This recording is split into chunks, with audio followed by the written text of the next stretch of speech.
Sunita Williams ಸದ್ಯ ಜಗತ್ತಿನಾದ್ಯಂತ ಸಂಭ್ರಮಕ್ಕೆ ಮನೆ ಮಾತಾಗಿರೋ ಹೆಸರು.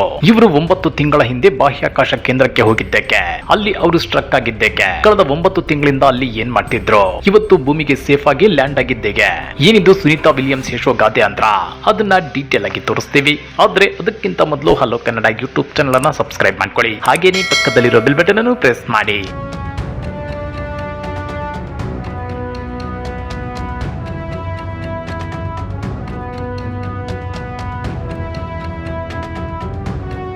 ಭೂಮಿಗೆ ಭಗವಂತ ಬಂದ್ರೆ ಜನ ಸಂಭ್ರಮಿಸ್ತಾರೋ ಇಲ್ವೋ ಗೊತ್ತಿಲ್ಲ. ಆದ್ರೆ 9 ತಿಂಗಳ ಹಿಂದೆ ಬಾಹ್ಯಾಕಾಶ ಕೇಂದ್ರಕ್ಕೆ ಹೋಗಿದ್ದ ಭಾರತೀಯ ಮೂಲದ ಸುನೀತಾ ವಿಲಿಯಮ್ಸ್ ಇವತ್ತು ಭೂಮಿಗೆ ಸೇಫ್ ಆಗಿ ಲ್ಯಾಂಡ್ ಆಗಿದ್ದಕ್ಕೆ ಇಡೀ ಜಗತ್ತೇ ಸಂಭ್ರಮಿಸುತ್ತಿದೆ. ಯಾರ ಬಾಯಲ್ಲಿ ನೋಡಿದ್ರು ಸುನೀತಾ ವಿಲಿಯಮ್ಸ್ ಹೆಸರು ಕೇಳಿ ಬರ್ತಿದೆ. ಭಾರತೀಯ ಮೂಲದ ಅಮೆರಿಕ ಖ್ಯಾತ ಗಗನಯಾತ್ರಿ ಸುನೀತಾ ವಿಲಿಯಮ್ಸ್ ಅವರು 286 ದಿನಗಳ ಬಳಿಕ ಇವತ್ತು ಭೂಮಿಗೆ ಯಶಸ್ವಿಯಾಗಿ ಮರಳಿದ್ದಾರೆ. ಬಾಹ್ಯಾಕಾಶ ಕೇಂದ್ರದಲ್ಲಿ ಸಿಲುಕಿದ್ದ ಸುನೀತಾ ವಿಲಿಯಮ್ಸ್ ಮತ್ತು ನಾಸಾದ ಬಾಹ್ಯಾಕಾಶ ಯಾನಿ ಬುಜ್ ವಿಲ್ಮೋರ್ ಅವರಿದ್ದ ಸ್ಪೇಸ್ ಎಕ್ಸ್ ಡ್ರ್ಯಾಗನ್ ನೌಕೆ ಬುಧವಾರ ಬೆಳಗ್ಗೆ ಅಮೆರಿಕದ ಫ್ಲೋರಿಡಾದ ಕರಾವಳಿಯ ಸಮುದ್ರದಲ್ಲಿ ಡೌನ್ ಟಚ್ ಆಗಿದೆ.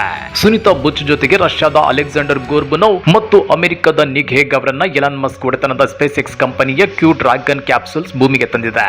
ಭಾರತೀಯ ಕಾಲಮಾನ ಮಂಗಳವಾರ ಬೆಳಗ್ಗೆ ಅಂತಾರಾಷ್ಟ್ರೀಯ ಬಾಹ್ಯಾಕಾಶ ನಿಲ್ದಾಣದಿಂದ ನಿರ್ಗಮಿಸಿದ ನೌಕೆ ನಿಗದಿಯಂತೆ ಅಮೆರಿಕದ ಕಾಲಮಾನದ ಪ್ರಕಾರ ಮಂಗಳವಾರ ಸಂಜೆ 5:57ಕ್ಕೆ, ಅಂದ್ರೆ ಭಾರತೀಯ ಕಾಲಮಾನದ ಪ್ರಕಾರ ಬುಧವಾರ ಬೆಳಗ್ಗೆ 3:27ಕ್ಕೆ ಭೂಮಿಯನ್ನು ತಲುಪಿದೆ. ಡೌನ್ ಟಚ್ ಪ್ರಕ್ರಿಯೆ ಹೇಗಾಯ್ತು? ಕ್ಯೂ ಡ್ರ್ಯಾಗನ್ ಕ್ಯಾಪ್ಸಲ್ ಫ್ಲೋರಿಡಾದ ಸಮುದ್ರದ ಮೇಲೆ ಡೌನ್ ಟಚ್ ಆಗಿದೆ. ಆಕಾಶದಿಂದ ವೇಗವಾಗಿ ಬರುವ ಕ್ಯಾಪ್ಸಲ್ಸ್ ನಿಧಾನವಾಗಿ ಲ್ಯಾಂಡ್ ಆಯಿತು. ಭೂ ವಾತಾವರಣ ಪ್ರವೇಶದ ಬಳಿಕ ಕ್ಯಾಪ್ಸಲ್ ನಲ್ಲಿರುವ 4 ಪ್ಯಾರಾಚೂಟ್ಗಳು ತೆರೆದುಕೊಂಡಿದ್ವು. ಈ ಪ್ಯಾರಾಚೂಟ್ಗಳು ಕ್ಯಾಪ್ಸಲ್ ವೇಗವನ್ನು ತಗ್ಗಿಸಿತ್ತು. ವೇಗ ತಗ್ಗಿದಂತೆ ಕ್ಯಾಪ್ಸಲ್ ನಿಧಾನವಾಗಿ ಸಮುದ್ರದಲ್ಲಿ ಟಚ್ ಡೌನ್ ಆಯಿತು. ನಂತರ ವಿಶೇಷ ದೋಣಿಯಲ್ಲಿ ಸ್ಪೇಸ್ ಎಕ್ಸ್ ಸಿಬ್ಬಂದಿ ನೌಕೆಯನ್ನ ರೋಪ್ ಬಳಸಿ ಹತ್ತಿರದಲ್ಲಿ ಇದ್ದ ದೊಡ್ಡ ಬೋಟ್ ಬಳಿ ತಂದ್ರು. ಆ ನೌಕೆಯನ್ನ ಕ್ರೇನ್ ಬಳಸಿ ಬೋಟ್ ಒಳಗೆ ಇಡಲಾಯಿತು. ಬೋಟ್ ಒಳಗಡೆ ಇಟ್ಟ ನಂತರ ಕ್ಯಾಪ್ಸಲ್ ಸುರಕ್ಷಿತವಾಗಿದೆಯೇ ಅಂತ ಪರೀಕ್ಷಿಸಿದ ಬಳಿಕ ಕೆಳಗಡೆ ಇರುವ ಬಾಗಿಲನ್ನ ತೆರೆಯಲಾಯಿತು. ಆ ಬಾಗಿಲಿನ ಮೂಲಕ ಯಾನಿಗಳನ್ನ ಸ್ಪೇಸ್ ಎಕ್ಸ್ ಸಿಬ್ಬಂದಿ ಹೊರಗೆ ನಿಧಾನವಾಗಿ ಕರೆತಂದ್ರು. ಆನಂತರ ವಿಶೇಷವಾಗಿ ವಿನ್ಯಾಸ ಪಡಿಸಿರುವ ವೀಲ್ ಚೇರ್ ನಲ್ಲಿ ಕುಳ್ಳಿರಿಸಿದ್ರು. ಅಷ್ಟೇ ಅಲ್ಲ, ಅವರನ್ನ ನಾಸಾ ಆಸ್ಪತ್ರೆಗೆ ಶಿಫ್ಟ್ ಮಾಡಲಾಗಿದೆ. ಭೂಮಿಯ ಗುರುತ್ವ ಕಳೆದುಕೊಂಡು ಬಹುದಿನದಿಂದ ಆಕಾಶದಲ್ಲಿ ಕಳೆದಿದ್ದ ಇವರಿಗೆ ಸದ್ಯ ನಡೆಯಲು ಸಾಧ್ಯವಾಗಲ್ಲ. ಇವರು ಭೂಮಿಯ ವಾತಾವರಣಕ್ಕೆ ಒಗ್ಗಿಕೊಂಡು ಸಾಮಾನ್ಯ ಜನರಂತೆ ಜೀವನ ಮಾಡಲು ಸುಮಾರು 1 ತಿಂಗಳಾದರೂ ಬೇಕಾಗುತ್ತೆ. ಹೀಗಾಗಿ ನಾಸಾ ಆಸ್ಪತ್ರೆಯಲ್ಲಿ ಇವರಿಗೆ ಚಿಕಿತ್ಸೆ ಮುಂದುವರಿಯಲಿದೆ. 8 ದಿನದ ಯಾನ ಲಾಕ್ ಆಗಿದ್ದು 9 ತಿಂಗಳು. ಬಾಹ್ಯಾಕಾಶ ಕೇಂದ್ರದಲ್ಲಿ ಅಸಲಿಗೆ ಏನಾಯ್ತು ಗೊತ್ತಾ?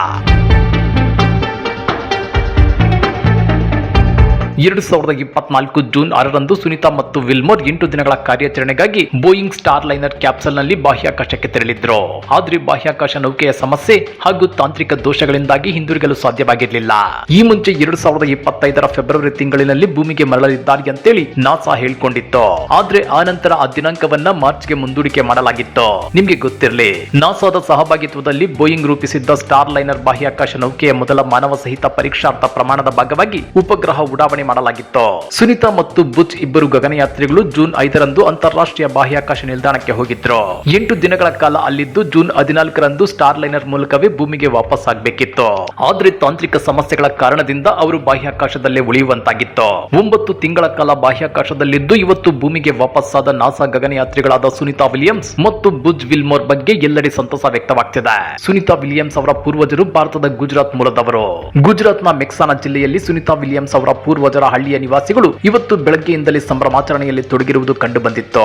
ಸುನೀತಾ ಮತ್ತು ಅವರ ಸಹೋದ್ಯೋಗಿ ಬುಚ್ ವಿಲ್ಮೋರ್ ಅವರನ್ನ ಹೊತ್ತೊಯ್ದ ಸ್ಪೇಸ್ ಎಕ್ಸ್ ಕ್ಯಾಪ್ಸೂಲ್ ಫ್ಲೋರಿಡಾ ಕರಾವಳಿಯಿಂದ ಕೆಳಗಿಳಿಯಿತು. ಅದೇನೇ ಇರಲಿ, ಜೂನ್ 8, 2024ರಂದು ಸುನೀತಾ ಮತ್ತು ವಿಲ್ಮೋರ್ ಬೋಯಿಂಗ್ ನ ಸ್ಟಾರ್ ಲೈನರ್ ಬಾಹ್ಯಾಕಾಶ ನೌಕೆಯಲ್ಲಿ ಬಾಹ್ಯಾಕಾಶಕ್ಕೆ ಹೋಗಿದ್ರು. ಕೇವಲ 8 ದಿನದಲ್ಲಿ ವಾಪಸ್ ಬರೋದಾಗಿ ಪ್ಲಾನ್ ಮಾಡಿಕೊಂಡಿದ್ರು. ಆದ್ರೆ ಬಾಹ್ಯಾಕಾಶ ಕೇಂದ್ರದಲ್ಲಿ ಉಂಟಾದ ತಾಂತ್ರಿಕ ದೋಷದಿಂದಾಗಿ ಬಾಹ್ಯಾಕಾಶ ಕೇಂದ್ರದಲ್ಲೇ 9 ತಿಂಗಳು ಕಳೆಯಬೇಕಾಗಿ ಬಂದಿತ್ತು. ಇದೀಗ ಬರೋಬ್ಬರಿ 9 ತಿಂಗಳ ಬಳಿಕ ಅವರು ವಾಪಸ್ ಆಗಿದ್ದಾರೆ. ಇದು ಇಡೀ ಜಗತ್ತೇ ಖುಷಿ ಪಡೋ ವಿಷಯವಾದ್ರೆ ಸುನೀತಾ ವಿಲಿಯಮ್ಸ್ ಅವರಿಂದಾಗಿ ಭಾರತ ಖುಷಿಯ ಜೊತೆಗೆ ಹೆಮ್ಮೆ ಪಡ್ತಿದೆ. ಈ ಬಗ್ಗೆ ನೀವೇನಂತೀರಾ? ಕಮೆಂಟ್ ಮಾಡಿ, ವಿಡಿಯೋ ಲೈಕ್ ಮಾಡಿ, ಶೇರ್ ಮಾಡಿ. ಇಂಥ ಮತ್ತಷ್ಟು ರೋಚಕ ಇಂಟ್ರೆಸ್ಟಿಂಗ್ ಸುದ್ದಿಗಳನ್ನ ಮಿಸ್ ಮಾಡದೆ ನೋಡಬೇಕು ಅಂದ್ರೆ ಹಲೋ ಕನ್ನಡ ಯೂಟ್ಯೂಬ್ ಚಾನಲ್ ಅನ್ನ ಸಬ್ಸ್ಕ್ರೈಬ್ ಮಾಡ್ಕೊಳ್ಳಿ.